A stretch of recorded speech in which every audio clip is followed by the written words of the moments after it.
이사야 10절부터 보도록 하겠습니다. 이 앞에서 보면은 앞에서 예수 그리스도가 이 땅에 임하는 그 영광에 대해서 말씀하고 있는데, 예수 그리스도가 나타나는 그 십자가의 사건을 보게 되면 너희들은 놀라게 되고, 앞에 5절부터 잠깐 보면은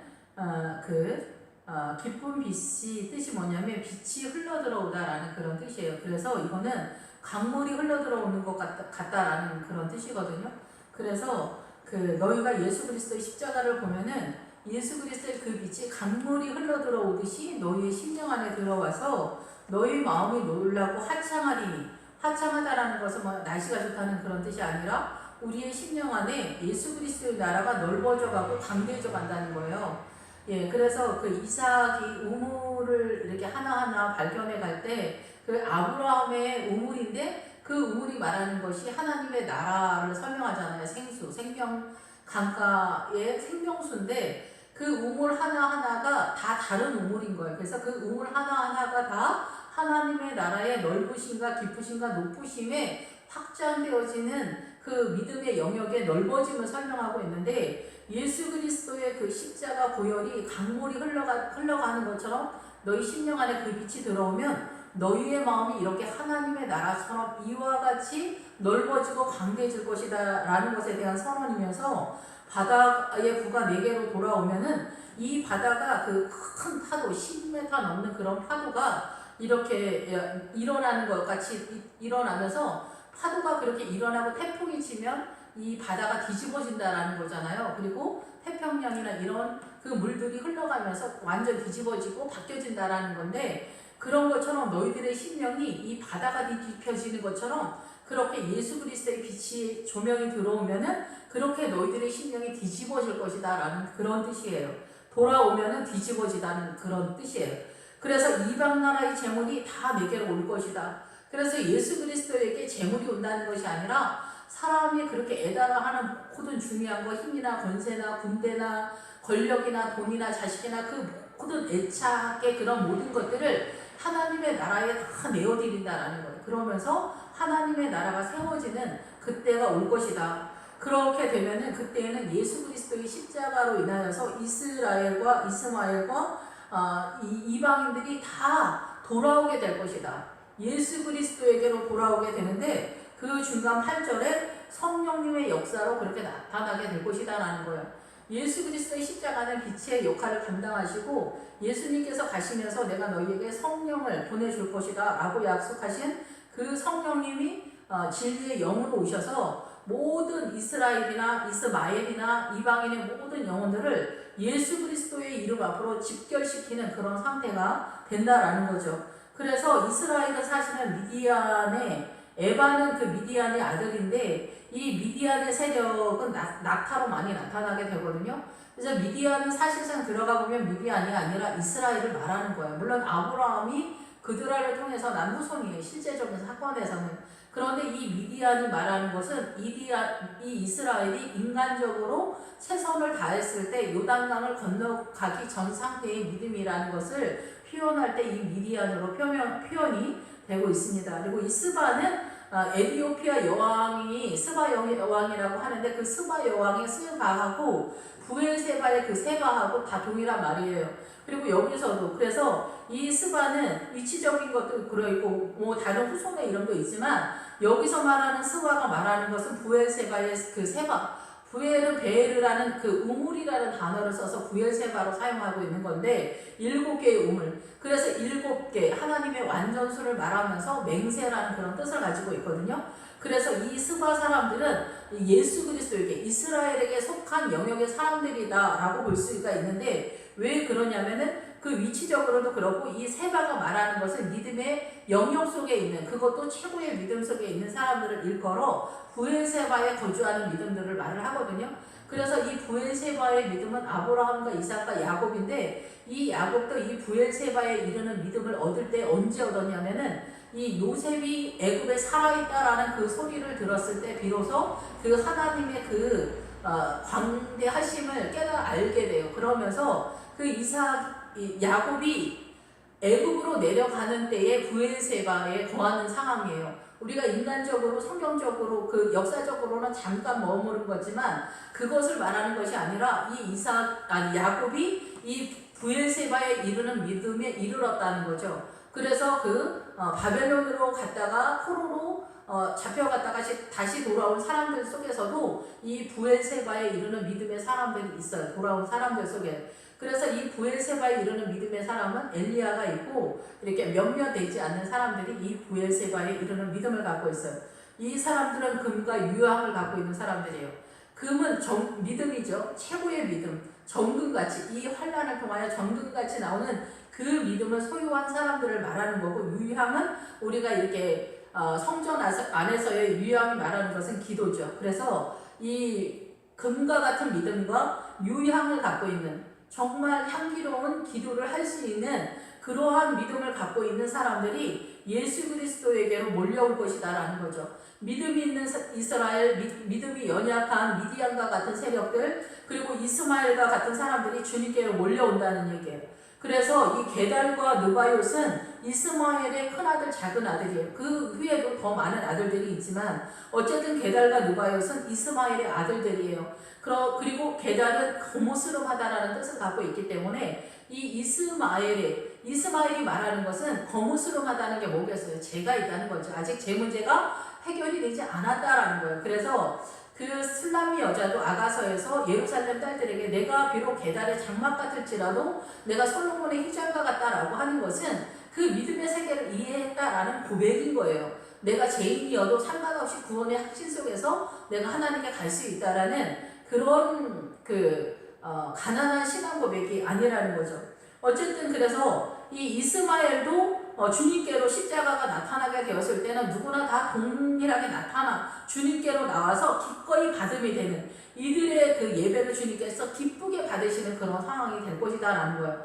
사실 주님은 가인을 기뻐하지 않았고 아벨을 기뻐했잖아요. 그리고 야곱을 기뻐하고 에서를 미워했잖아요. 에서와 야곱은 쌍둥이다라는 거예요. 왜 굳이 주님이 쌍둥이로 표현을 했을까요? 쌍둥이는 똑같다라는 얘기죠. 우리가 성경에서 볼 때는 에서와 야곱이 현저하게 이렇게 아주 엄청난 차이를 갖고 있는 것 같지만 실상은 쌍둥이라는 건 구별이 안 된다는 얘기예요.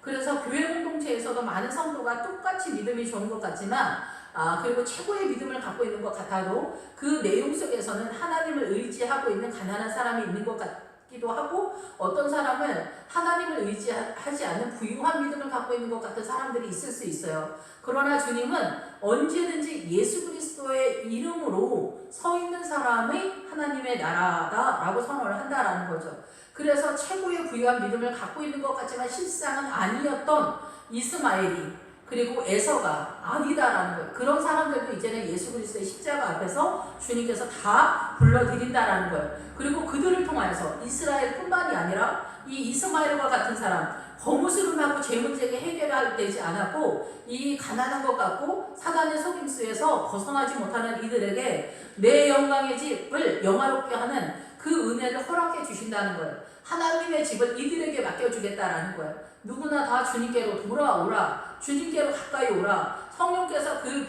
진리의 영으로 빛의 조명을 받게 되었을 때 이 거무스름한 게달의 그 모든 죄가 해결되어지는 그 놀라운 역사가 이에서 바다의 부가 내게로 돌아오며가 그 바다에서 폭풍이 치면서 파도가 뒤집어지는 그런 것처럼 너희들의 심령 속에 이 예수 그리스도의 믿음이 이렇게 엄청나게 나타날 것이다 라는 것에 대한 선언이라는 거죠. 그래서 이 두렵고 떨리는 마음으로 주님만 의지하고 있다가는 굶어 죽을 것 같던 그 두려움이 담대함으로 다 벗어지고 이제는 주님만 의지하면서 요단강을 건너갈 수 있는 담대함을 얻게 되는 거죠. 그래서 많은 사람들이 요단강을 건너지 못하고 그 40년을 광야에서 헤매다가 죽은 것은 성장되어지지 못하는 믿음을 갖고 있는 사람들이다라는 거죠. 거기에서 그 가나안 족속에 해축 속에 두려움을 주는 그 사명을 갖고 있는 사단의 세력인데, 이 두려움이 일망타진하는 거죠. 이 이스라엘 사람들이 나는 무서워서 못 간다라는 것이 거의 대부분. 근데 사람들이 이러는 거예요. 그래서 많은 사람들이 믿음에 올인하지 못하고 예수 믿는 사람들도 노후를 대책하는, 그래서 그 노후연금이나 이런 것에, 그리고 돈이 없으면 굶어 죽을까봐, 자식이 천대할까봐 두려워서 막 그렇게 매진을 하는 거예요. 오직 돈을 숨겨놓는 거에 정신이 없는 거죠. 이 할아버지 할머니들이 하나님의 나라를 꿈꾸지 못하는 거예요. 그래서 요에서의 노인이 늙은이가 꿈을 꾼다고 하잖아요. 그 늙은이가 무슨 꿈을 꿀 수 있겠어요? 그런데 나이가 들어도 이 어린아이들처럼 꿈을 꿀 수 있는 것은 우리가 예수 그리스도 안에 있을 때만 꿈을 꿀 수 있잖아요. 저 천국을. 그렇기 때문에 뭐 돈을 숨겨놔야지 자식들이 또 다 훔쳐가니까 그럼 안 돼. 숨겨놓긴 놔야 되지만 그래도 정신을 하나님 앞에 차려야 된다는 얘기예요. 그리고 하나님 앞에 집중하게 기도하고 헌신하고 이 힘이 없어도 전도는 얼마든지 할 수 있잖아. 이러한 내가 나이가 들어서 기운이 없기 때문에 할 수 있는 것을 찾아서 할 수 있는 그 꿈을 하나님의 나라의 소망을 갖고 있는 사람들은 그렇게 할 수 있다라는 거죠. 그런데 이렇게 할 수 있는 에너지가 어디에서 나오냐? 인간의 힘으로는 할 수 없는데 바로 저 구름같이 비둘기같이 그 보금자리에서 날아오는 것 같은 이가 누구냐? 이렇게 표현되어 있어요. 이것이 뭐냐는 거예요. 이게 뭐냐? 성령님이라는 거죠. 성령님이 비둘기같이 예수 그리스도에게 임하는 그런 상황을 설명하고 있어요. 예수 그리스도의 그 영인 성령님이 우리를 이끌어내지 아니하시면 이 이스라엘도 그렇고 이스마엘도 그렇고 이방인도 다 예수 그리스도에게 집결되어지는 상태가 되지 못하는 것이며 구원을 얻지도 못하고 성량도 되지 않으며 생명의 길로 나아갈 수도 없는 그런 상황이다라는 것입니다.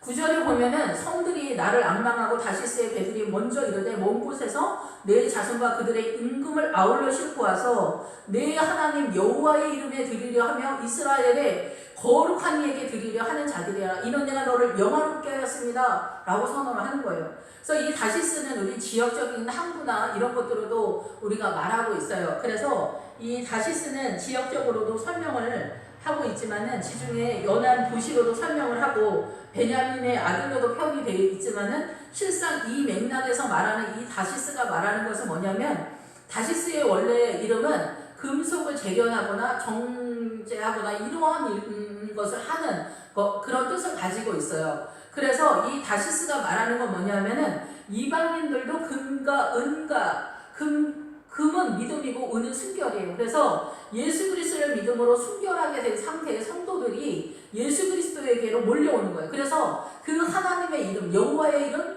이제 신약 시대에 예수 그리스도의 이름 앞에 무릎을 꿇고 찬양을 하는 그런 상태로 돌아오게 된다는 거예요.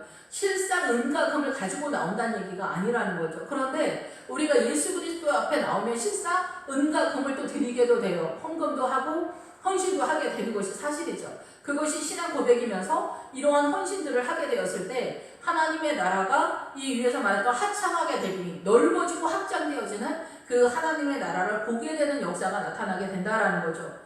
이렇게 되어지는 역사가 바로 예수 그리스도의 십자가 사건 10절에 내가 노하여 너를 쳤으나 이제는 나의 은혜로 너를 불쌍히 여겼은즉 이방인들이 성벽을 쌓을 것이요 그들의 왕들이 너를 섬길 것이다.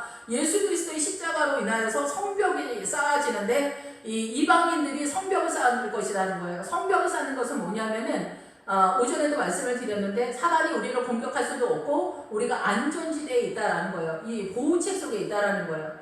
그런데 이것이 어떻게 이 성벽이 쌓아지느냐? 보통은 기도를 많이 하게 되었을 때 이 우리가 이제 그 기도하는 사람들 보호막 속에 있다라는 그런 말 하잖아요. 기도를 하게 되면 주님의 보호막 속에 들어가는 그런 꿈을 꿀 때가 있어요. 그러한 성벽이 쌓아진다는 거죠. 근데 실제로 개인의 보호막보다는 이 공동체의 그 보호막으로 많이 이제 설명이 되어 있어요. 성경에서는. 그래서 이 교회 공동체에도 이제 보호막 속에 들어가는 거예요. 주님의 보호막. 이제 제가 만약에 중등부 담당자인데 중등부를 위해서 기도를 열심히 하면 중등부에 대한 보호막이 쳐져요. 중고등부를 하게 되면 중고등부에 대한 보호막이 쳐지는데 담임 목사님 같은 경우는 담임 목사님의 그 믿음의 역량과 전체적인 그 교회의 믿음의 수준과 분량에 따라서 이 교회가 예수 그리스도의 보호막 속에 들어가냐 안 들어가느냐 그 차이가 있는 거죠.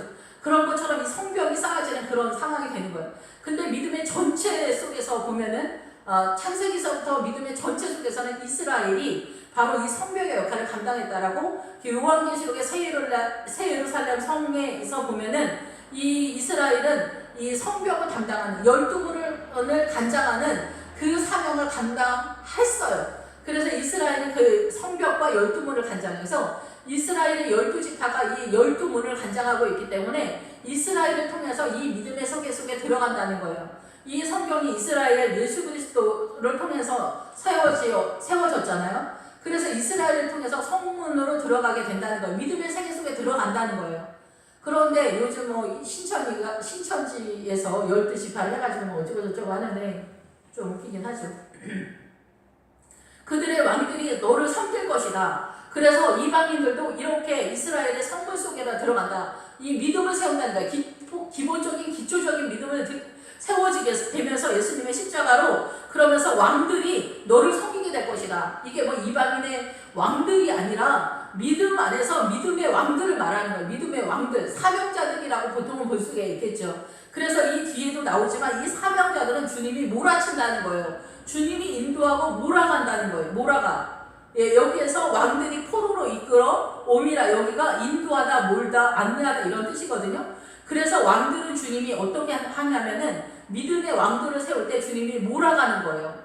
우리가 뭐 양들을 mon다거나 뭐 돼지 mon다거나 할 때 어떻게 해요? 우리가 원하는 쪽으로 모으는 거잖아요. 이 나무 막대기로. 그런 것처럼 이 왕들, 믿음의 왕들, 믿음의 왕과 같은 믿음의 사람들, 하나님을 섬기는 사명자들은 주님께서 이쪽 그 하나님이 목적하신 왕의 믿음으로 갈 수 있도록 주님이 몰아간다는 거예요.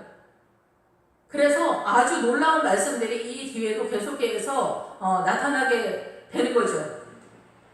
우리가 살아가면서 예수님을 따라갈 때 주님이 이렇게 왕들을 포로로 이끌어옵니다. 포로로 이끌어오는 게 아니에요.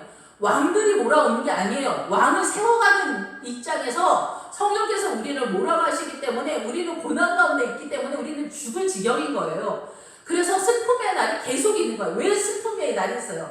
이 사단의 문화권 속에서 우리는 사단의 정체성을 갖고 있기 때문에 사단의 사고방식으로 사고를 하고 있기 때문에 죽을 것 같은 거예요. 죽을 것 같은데 주님은 세상을 빼버리고 사단의 정체성을 버리고 예수 그리스도로 새롭게 우리의 사고를 세우기 때문에 우리는 죽을 것 같다는 거예요. 그런데 이 슬픔의 날이 끝날 것이라고 선언을 하는 거예요. 예수 그리스도의 빛이 왔을 때. 그런데 이 끝이 날 것이라 하는 이 끝이 나다라는 이 단어는 뜻밖에도 무슨 단어를 쓰는데 우리는 해석을 이렇게 해놨지만 같은 뜻이에요. 사실은 맥락은 샬롬이라는 그런 뜻이에요. 샬롬과 샬람은 같은 단어인데 여기서 샬롬이 아니라 물론 샬람으로 표현되어 있지만 같은 단어, 같은 어근이에요. 그래서 여기서 샬롬으로 나오는 거는 슬픔의 날이 너희에게 샬롬이다 라고 이렇게 해석할 수도 있지만은 너희가 완전해지는 샬롬의 믿음을 갖게 되었을 때 너희는 이 슬픔이 끝날 것이다 라고 생각할 수가 있는 거죠. 여러분의 믿음이 예루살렘의 믿음, 샬롬의 믿음에 이를 때 여러분은 슬픔에서 벗어날 수 있어요. 저도 마찬가지고. 왜 그러냐? 예수 그리스도의 정체성으로 예수 그리스도의 복음의 능력으로 내 머릿속에 완전해지기 때문에 그래요. 샬롬은 평화도 있지만 완전하다라는 뜻도 있어요. 그래서 우리가 예수 그리스도 안에 들어가는 이 믿음의 성숙함으로 점점 나아가면은 그렇게 된다는 거예요. 믿음의 성숙함은 내가 뭐 온유하고 겸손하고 뭐 착하고 이런 거 말하는 것이 아니라 요단강 지나가지고 이 사단의 문화권의 이 정서를 다 빼버리는 여리고성의 해결이 나구나 아일성 내 자신의 부패함이 사라지는데 이 전쟁이 그 가나안의 7 족속 속에서 세워져 간다는 거예요. 이 7 족속이 말하는 것을 다 공격해냈을 때 우리의 믿음이 샬롬이 되면서 완전해지는 상황이 되는 거예요. 진정한 온전한 완전은 천국에 가야 이루어지지만은 주님이 이 땅에서 우리에게 요구하시는 완전이 이루어진다는 거예요. 그것이 샬롬이라는 거예요. 그것이 평화다라는 거죠. 그것이 술람 여자에게 아가서에서 그 술람 여자 시부의 믿음을 갖는 것이 어떻게 출발선상부터 마지막까지 이루어지는가를 8장을 통해서 주님께서 솔로몬을 통해서 그렇게 정확하게 간결하게 선언을 하고 있는 것을 볼 수가 있습니다. 그래서 예수 그리스도의 십자가가 이렇게 오게 되면은 성벽을 쌓게 된다. 그래서 성벽은 건축의 의미가 있고 세움의 원리가 있어요. 그래서 우리가 오늘날 신약시대에서는 예수 그리스도의 성전의 믿음을 세우는 그런 단계로 진입하게 되고 왕과 같은 믿음의 사람들을 주님께서 인도해내는 그런 상태가 되어서 이 왕들과 같은 믿음의 사람들이 이 복음의 능력 안에서 예수 그리스도를 섬기고 예수 그리스도의 일을 하게 되는 그런 사람들로 세워질 것이라는 거죠. 그렇게 돼서 이 계시록에서 나오는 새 예루살렘 성의 그 성문, 그 성벽의 성문이 12개죠. 12시파 12문인데 그 문이 세워지면서 그 안으로 진입되어지는 상황이 벌어지는 거죠. 그래서 예수 그리스도의 성문이 세워지기 시작하는 거. 밖에서부터. 믿음의 기초적인 것이 예수 그리스도부터 출발해서 성벽이 세워지면서 이 12지파 12문으로 들어가게 되는, 모든 성도가 12가지 색 속에서 들어간다라고 볼 수가 있겠죠. 유다가 센터를 맡고 있지만 나머지 또 11 후손들의 그런 믿음 속에서 우리가 뭐 믿음이 좋은 사람이 있고 연약한 사람도 있고 이스마엘과 같은 믿음, 이방인과 같은 믿음, 다 여러 가지 뭐 천지빛깔이죠, 진짜. 그런데 그런 상황 속에서 이 12문 속에, 12지파 12문 속에 성벽, 이스라엘의 믿음의 성벽을 세우면서 우리가 예수 그리스도의 성전 안으로 진입이 되는 거예요. 그때서야 예수 그리스도의 십자가 고난을 보고 나서 십자가 보혈 속에서 이 진입이 되게 되는 거예요. 그러면서 우리가 신앙 고백을 하게 되면서 주님 앞에 들어가는 거예요. 이방 나라들의 재물을 가져오게 되는 거예요. 재물 가져오는 것이 우리가 생각하는 돈의 개념이 아니라 우리의 모든 것을 주님께 드리는 거예요. 그래서 이거는 진주를 만난 자가 돌아가서 자기의 전 재산을 팔아서 그 진주를 사는, 그 진주가 말하는 것은 천국이잖아요. 그래서 예수 그리스도 안으로 들어가는 걸 말하는 거예요. 근데 구약이나 신약이나 너무 똑같은 게 여기서 4개로 이방 나라들이, 근데 4개로라는 단어가 아니에요. 여기는 안으로라는 단어예요, 사실. 그래서 안으로 들어간다라는 전치사를 쓰고 있는데 이 4개로가 인이에요. 인. 4개로 들어간다는 거예요. 4개로는 안으로 들어간다는 거예요. 인을 말하는 거예요. 그래서 우리가 신약시대 예수 안에서라는 거예요. 예수 안에서. 예수 안에서만 허용된다. 예수 안에서만 생명의 길이 허락된다. 이렇게 얘기하잖아요. 사도 바울이 예수 안에서 계속 얘기하잖아요. 그런 것처럼 이사야 선지자도 동일하게 이 안에서라는 단어를 계속해서 사용하고 있어요. 그래서 모든 것을 주님 앞에 가져온다는 거예요. 그래서 그들의 왕들을 포로로 이끌어 옴이라.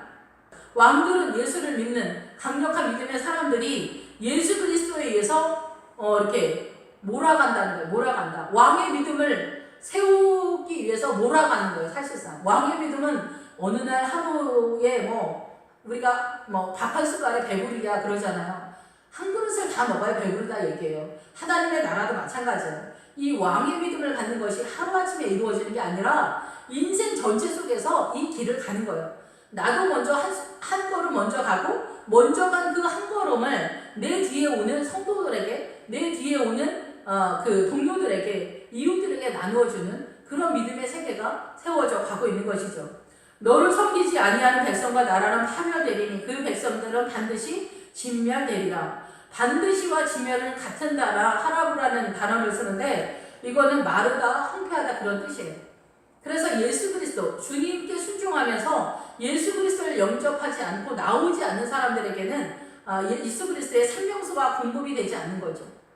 예, 그 배에서 생수의 강이 흘러가지 않는 그런 상태가 된다라는 것을 선언하고 있는 거예요. 레바논의 영광, 곧 잣나무와 소나무와 황양목이 함께 내게 이르러 내 거룩한 곳을 아름답게 할 것이며 내가 나의 밟을 것을 명화롭게 할 것이다. 예, 우리가 레바논에 대해서는 우리가 이방 민족이라고 생각을 하는데 그렇지가 않아요. 이 레바논은 어디에 나오냐면은 이 레바논의 실체는 아가서에 많이 나와요. 아가서. 그래서 그리고 이 레바논이 아가서에 많이 나오는데 이 레바논이 아가서에 많이 나오는 그 레바논을 해석하기 위해서는 어디를 가야 되냐면 여호수아에 가야 돼요. 여호수아에 가면은 이 레바논이 뭘 말하는지를 알아요. 여호수아에서는 뭐가 나오냐면 그 가나안의 7 족속 중에서 히위 족속이 나와요. 그래서 기브온이 그 여호수아를 속이잖아요. 그래서 그 기브온이 말하는 그 성읍이 네 성읍으로 되어 있는데 이 히위 족속이 바로 네 성읍으로 되어 있는 기브온과 세 성읍을 말하는 거예요. 그래서 천국은 네 성읍으로 이루어졌어요. 그래서 이 히위 족속이 말하는 것이 천국의 믿음인데 이 히위 족속이 바로 레바논이에요. 그 위치가. 그런데 이 기브온과 이 여호수아가 이렇게 합의를 받잖아요. 그 기브온이 속였잖아요. 그래서 여호수아가 이 기브온에 대한 그리고 히위 족속을 통해서 얻은 것은 얼마 안 돼요. 그래서 이렇게 공격해서 들어간 게 아니라 얘네를 무찌르지 못하고 타협을 본 거예요. 그래서 이것 자체가 속은 것이 되어서 천국 믿음을 확보한 것이 되지를 못해요. 그래서 다만 히위 족속이 나무를 자르고 이렇게 물 길러 오는 사람이 제단을 위해서 나무를 길러오고 물 길르는 사람이 되었다 이렇게 표현을 하거든요. 근데 이것이 무슨 얘기냐면은 제단적 믿음과 천국 믿음만 확보했다라는 얘기예요. 우리가 그래서 예수 그리스도를 믿으면 예수 믿고 천국 간다 이거밖에 모르잖아요. 예수 믿고 천국 간다 그 믿음만 확보했다. 이게 천국에 대한 믿음이 하나님의 나라가 이렇게 가난하게 문만 열고 끝나는 것 같은 그런 상황이 됐다는 거예요. 그래서 이 레바논이 얘기하면 우리에게는 이게 우리의 세력인데 남의 세력, 남의 집, 남의 나라 이야기처럼 됐다라는 거예요. 그래서 레바논은 이 히족속이 거주했던 천국을 상징하는, 그래서 히족속을 공격해 들어갔어야만 이 천국의 믿음을 확실하게 우리가 분명하게 이해를 하는데 우리가 무지해서 이 천국의 믿음을 잘 알지 못한다라는 것에 대한 선언이 이 레바논이에요. 그래서 레바논은 원래 흰산 뜻이, 그래서 이 레바논에 들어가야 완전한 그 예루살렘의 믿음에 들어갔다라고도 볼 수가 있는데, 이 레바논에 대해서는 우리가 히족속을 공격해 들어가지 못했기 때문에 예수 믿고 천국 간다 이거 하나만 붙들고 있는 신앙의 수준에서 머물러 있는 상태가 됐다라는 거죠. 그런데 이 레바논에 들어가면 백향목의 믿음이 세워지는 그런 상태가 되는 거예요. 그런데 기본적으로 백향목이 될 수밖에 없는 잣나무와 소나무와 항양목, 이 잣나무와 소나무와 향양목은 실제적으로 우리나라식으로 해석을 한 거지 이게 진짜 잣나무 소나무는 아니에요. 전나무다 뭐 여러 뜻으로 했는데 정확한 그 나무를 말하는 건 아니에요. 그런데 여기서 기본 어구로는 뭐를 말하느냐면은 전쟁하는, 충돌과 돌진하는 이런 뜻을 가지고 있어요. 기본 어근에. 그래서 이 레바논의 영광 잣나무와 소나무와 항양목이 함께 내게 이르러가 여기도 안으로라는 뜻이에요. 내 안으로 들어오게 되면은 여기에서 이 잣나무와 소나무와 항양목이 어떻게 된다? 이 백향목처럼 이 레바논의 믿음으로 세워진다라는 것을 이야기하는 거예요. 언젠가 제가 이렇게 사역을 하지 않고 결혼해서 사역을 잠깐 하지 않고 그냥 장사하면서 살았는데, 그때 주님이 저한테 말씀하신 게 뭐냐면은 너는 잣나무인데 네가 잣나무인데 그 주의 성전의 일을 하지 않으면 너는 불법이다 이렇게 말씀하신 적이 있어요. 그래서 제가 다시금 이 사역을 해야 된다라는 것을 인식하는 계기가 되었는데, 여기서도 마찬가지예요. 이 잣나무와 소나무와 항양목은 아마 그 사명의 길을 가는 사람들일 것이다 라고 예상은 들어요. 그래서 이제 사모님들도 다 동일한 사명자잖아요. 그래서 이 자녀들도 어떻게 보면 거의 사명자급이라고도 볼 수 있는데, 물론 뭐 크기가 틀릴 뿐이지 장로님이나 권사님들 중에서 또 이 목회자와 연합해가지고 같이 이 그 교회 공동체의 사명을 감당하는 분들이 많이 있죠. 이렇게 평신도의 사명으로 가는 사람들도 물론 있지만, 예, 그래서 여기서 보면은 이 잣나무와 소나무와 항양목이 말하는 그런 기본적인 뜻은 뭐냐면 똑바로 계속해서 끝까지 간다라는 그런 뜻이 있어요. 또 그래서 영적 전쟁을 할 때 우리가 이렇게 절망에 빠질 때가 사실 많거든요. 늘 끊임없이 주님이 우리를 몰아가기 때문에 늘 돈도 없고 늘 비료하고 늘 처참하고 처절한 것 같은 끝도 없이 이 세상에 그 어떠한 것이 우리에게 공급되지 않거든요. 세상적인 것들에 있어서 특히 목회자들에게는 그런 끝없는 헌신이 멋지고 근사해 보이지도 않는 그런 가난한 끝없는 우리의 우리는 충성이지만 다른 사람들이 볼 때는 비루해 보이는 그런, 주님이 판단을 어떻게 하실지 모르겠지만 이러한 것들이 끝이 없는 거예요. 막 10년, 20년, 30년 죽을 때까지 될 것만 같은 그러한 절망이 우리에게 올 때가 있어요. 그래서 이렇게 가는 거예요. 주님이 이렇게 몰아가는데 이 영적 전쟁, 잣나무, 소나무, 항양목, 백향목과 같은 사람들은 어떻게 하는 사람들이냐면 영적 전쟁을 하는데 충돌을 감당하는 사람들이에요. 영적 전쟁은 하나님의 세력과 사단의 세력은 항상 충돌이 돼요. 반대 세력이기 때문에, 대적의 상태이기 때문에. 그래서 이 충돌을 하는 사람들이에요. 그러니까 영적 전쟁을 하는 사람들이에요. 영적 전쟁. 그래서 주님의 나라는 이 세상에 속하지 않았기 때문에 이 세상에 속한 사람들이 이 하나님께 속한 사람들을 무시하고 업신여기거든요. 그래서 하나님께 속한 사람들이 가난함의 형상을 띄어요. 하나님은 가난함을 형상으로 가지고 가요. 왜냐하면은 이 가난해야 주님을 의지하게 돼요. 이 환경적으로 시스템이 그렇게 되어 있죠. 그런데 우리는 그게 너무 싫은 거죠. 그러다 보니까 이 애가 타고 예, 그러죠. 이 속이 애가 타요. 예, 주님이 주실 것인지 안 주실 건지, 이게 주님의 뜻인지 아닌지조차도 헷갈리는 그런 상황에서, 그래서 황양국은 똑바로 계속해서 간다라는 그런 뜻이에요. 그래서 천국은 이 땅에서, 천국을 가는 믿음은 뭐냐면, 이 땅에서 요즘 계속 말씀을 드리지만 천국을 가는 길이 있고 지옥을 가는 길이 있는데, 천국을 가는 사람은 하나님의 뜻을 맞춰서 나를 계속해서 그 길로 몰아가는 거예요. 지옥을 가는 사람은 이 세상에서 악연의 바람에 나는 겨와 같이 세상 트렌드에 맞춰서 성공하면서 승승장구를 나아가는 사람들이 악인이에요. 예. 시편 1편에서 말하는 거는 그렇게 표현이 되어 있어요. 그래서 주님께서는 이러한 사람들이 나의 발 둘 곳을 영화롭게 할 것이다. 주님이 머무는 그곳에, 이들이 머무는 그곳에 하나님의 그 영화로움이 나타날 것이에요. 근데 하나님의 그 영화로움은 어떻게 나타나느냐? 이 앞에서 말했던 것처럼 주님을 경외하는 5절에 기쁜 빛을 내며 내 마음이 놀라고, 그래서 이 기쁜 빛은 강물이라는 기본 어구를 쓰고 있기 때문에 이 빛이 강물처럼 우리의 심령 속에 밀려 흘러 들어오는 그런 상태 속에서의 영화로움이에요. 그래서 예수 그리스도의 성전의 믿음을 금과 같이, 유향과 같이, 은과 같이 세운 사람들이 그 심령 속에서 영화로움에 대한 선언을 하고 있기 때문에 예수 그리스도의 그 영화로움을, 그 영광을, 그 아름다움을, 그 자랑스러움을 말하고 있는 것이기 때문에 이 유괴를 갖고 있는 사람들에게는 보이지 않는 거죠. 이 성막 안에 그 영화로움이 밖에서는 계단의 장막으로 씌워놨기 때문에 초라해요. 아무것도 보이지 않아요.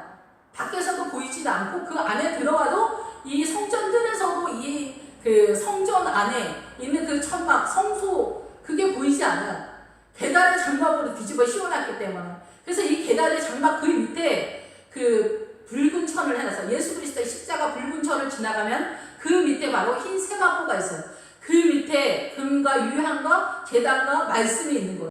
예, 그래서 그 안에 들어가면 그 안에 예수 그리스도의 그 영화로움이 있는 거예요. 그래서 육안으로 볼 수가 없어요. 구약이나 신약이나 동일하죠, 사실은. 그러나 바다가 이 폭풍 속에서 뒤집히는 것처럼 우리 심령 안에는 이 강물처럼 밀려 들어오는 예수 그리스도의 빛의 조명 속에서 우리 안에 이 뒤집어 엎어지는 그 하나님의 나라가 이렇게 강력하고 화려하고 광대하고 넓게 나타나게 된다라는 거죠. 인생의 전체 속에서 나타나는 거죠. 하루아침에 나타나는 것이 아니라. 그래서 너를 괴롭히던 자의 자손이 몸을 굽혀 내게 나오며, 여기서 내게가 아니라 여기도 안으로예요. 예수 그리스도 안으로, 예수 그리스도 안에, 예, 너를 멸시하던 자 모든 자가 내 발 아래 엎드려 너를 일컬어 여호와의 성읍이라, 이스라엘의 거룩한 이의 시온이라 하리라. 그래서 여호와의 성읍을 사용할 때 이 성읍이 말하는 거는 보통은 뭐 도시국가다, 뭐 도시다, 일반 이런 걸 말하는 게 아니에요. 우리 육안으로 볼 때는 그냥 이런 걸 말하는 거예요. 그런데 이러한 것들이 성경 속에서 이 하나님은 영이시니 할 때 그 영의 하나님께서 우리에게 전하는 메시지는 뭐냐는 거죠. 그게 뭐냐면은 이 성읍의 기본 어구는 깨어있는 곳이다라는 거예요. 그래서 성경에서 나오는 이 성벽이 말하는 것은 믿음을 세우는 것을 말하는 거고, 이 우리가 보통 말하는 예루살렘 성벽을 말하는 게 아니고 그 성벽이 말하는 것이 뭐냐라는 걸 말하는 거예요. 믿음을 세우는 거고, 여기에서 예루살렘 성의 그 성읍이 뭐냐, 그거는 깨어있는, 그래서 깨어나라는 거예요. 이 예루살렘의 믿음을 갖고 있는 사람은 평화의 믿음을, 샬롬의 믿음을 갖고 있는 사람들을 원래 말하는 거거든요. 이스라엘이 갖고 있는 예루살렘, 그 예루살렘의 믿음이 오늘날 우리에게도 동일하게 요구받고 있는 거예요. 그 예루살렘의 믿음이 이루어지려면은 가나안의 7 족속을 사단의 공격을 쳐부술 수 있어야 돼요. 그래서 그 가나안의 7 족속을 어떻게 공격해서 들어갈 수 있느냐라는 것들에 대해서 우리가 알 수 있어야 되겠죠. 은사가 많다고 해서 꼭 그렇지는 않더라고요. 은사가 많아도 성경의 말씀을 잘 알아요. 그래서 주님께서는 그 12 제자들에게는 그렇게 말씀하셨잖아요. 내가 너희에게 일러준 말로 너희는 이미 깨끗해졌다 라고 이렇게 말씀하시거든요. 그 얘기 뭐냐면은 우리는 사단의 문화권에서 사단의 정체성을 갖고 있는데, 이스라엘 사람들은 기본적으로 율법 안에 있죠. 그 율법 안에 있는데 이 율법을 주님이 깨닫게 해주셨잖아요. 율법이 복음이잖아요. 복음을 깨닫게 해줬으니까 그 깨달아지는 그 복음을 가지고 있는 거예요. 이 복음의 정체성을 갖고 있으니 너희는 그 복음의 정체성 속에서 움직이잖아요. 우리는 이 사고관이 있잖아요. 그 사고관 속에서 그 사람의 인격, 인격이 형성된 거잖아요. 그 사람의 정체성, 정서가 나타나는 거잖아요. 그래서 이 성경이 어떻게 우리가 인식을 하고 있냐, 성경을 어떻게 받아들이고 있느냐, 이것이 중요해요. 그것이 그 사람의 믿음의 세워짐으로 나타나고 있기 때문에 그런 거죠. 그래서 이스라엘의 거룩한 이에 시온이라 하리라. 그래서 이 시온성이 모든 사람의 믿음 속에 세워지는 거예요. 그래서 예수 그리스도의 성전의 믿음 속에 우리가 들어가기도 하고, 주님은 우리에게 내가 너희를 나의 거처 삼을 것이다 라고 말씀하시는 거예요. 너희가 성전인 줄 알지 못하느냐 할 때 너희는 나의 거처다 라고 말씀하시는 거예요. 그래서 성령께서 우리가 예수 그리스도의 십자가를 믿을 때 법정적으로 이제 들어오는 거예요. 의인이다 선포가 되면서 주님이 우리 안에 들어오시고, 성령께서 들어오셔야 비로소 우리가 죄인인 것을 알게 되는 거예요. 그때부터 출발이 되는 거죠. 그래서 그때부터 출발이 돼서 우리가 아마 죽을 때쯤 7, 80이 됐을 때 빨리 뛰는 사람들도 믿음이 덜어 있어요. 근데 거의 대부분의 7, 80%, 거의 90% 정도의 사람들은 저처럼 믿음이 늦대서 믿음이 늦게 되는 것 같아요. 70, 80, 우리 죽을 때가 돼야 샬롬의 상태가 되지 않을까 이런 생각이에요. 제가 젊었을 때 제 나이가 40이 되면은 샬롬의 상태가 되지 않을까 저는 그렇게 생각했어요. 그때는 뭐 샬롬도 잘 몰랐지만은 샬롬의 상태의 의미를 잘 몰랐죠. 그냥 인사로 뭐 전쟁이 많았으니까 샬롬이라고 인사를 한다더라. 이런 식으로만 이해를 했었는데, 샬롬은 하나님의 나라의 그 예루살렘의 믿음을 말하고 있다는 것을 늦게 알게 됐지만, 어쨌든 제가 나이가 40이 됐을 때도 뭐 개코도 아는 것도 아무것도 없었고, 지금도 뭐 아는 거 아무것도 없고, 눈은 어둡고 소경이지만, 우리가 그 70 정도 됐을 때는 샬롬의 믿음의 상태가 되지 않을까, 그런 생각이 들어요. 그래서 저처럼 일반인의 믿음을 갖고 있는 사람들은 시간이 이렇게 걸리는 거예요. 그래서 주님께서 우리에게 그 하나님의 나라를 기본적인 걸 세울 수 있는 믿음의 시간을 우리에게 확보해 주신 것이 7, 80이 아닐까 이런 생각이 듭니다. 그래서 나이가 드신 분들은 하나님 나라에 꿈을 꿀 수 있는, 늙은이가 꿈을 꾸고 어린이가 예언을 하는, 어린이가 예언을 못 하잖아요. 모르니까. 근데 늙은이는 예언을 할 수 있어요. 왠지 아세요? 인생을 다 살아갔기 때문에 뻔하거든요. 보면 뻔하거든요. 너 뭐 해먹고 살려고 그렇게 다녀. 뭐 해먹고 살려고 공부도 안 하고 그렇게 해. 막 이러잖아요. 그게 다 예언이잖아요. 다 아는 거죠. 근데 어린이는 못해요. 근데 어린이가 예언할 것이요.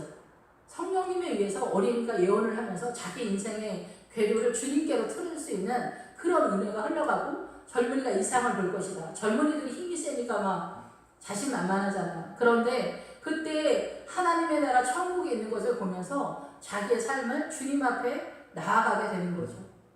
어떻게 됐든 뭐 어린이나 젊은이나 늙은이나 다 동일하게 예수 그리스도에게 집결되어지는 사람,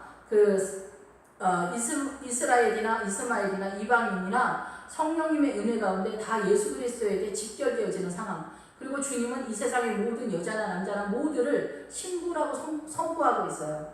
그래서 예수님께서 우리를 신부라고 하고 있기 때문에 예수님은 신랑 되시기 때문에 우리는 다 예수님께 집결을 해야 돼요. 주님을 사랑하고 주님을 즐거워하고 이렇게 나아가야 되는 그런 상황이라는 거예요.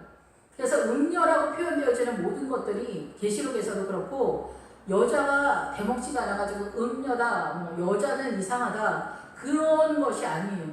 성경의 여자나 남자는 다 음녀로 표현이 될 수밖에 없어요. 왜냐하면 신부니까, 여자니까. 다 이 세상의 모든 사람이 사실은 어떤 개념이냐면 여자의 개념이에요. 예수 그리스도의 신부니까. 그렇기 때문에 음녀로 표현하고 있어요. 여자가 훌륭하다는 얘기는 절대 아니고 변명도 아니고 그런 거라는 거죠. 예. 그래서 우리는 이스라엘의 거룩한 이의 시온성에 이렇게 진입하는 그런 상황이에요. 예수 그리스도의 시온은 주님의 그 성령이 임재한 상태잖아요. 그래서 주님이 임마누엘이다. 이제 크리스마스가 오는데 임마누엘이다. 이렇게 주님 말씀하시잖아요. 내가 너희와 함께 할 것이다.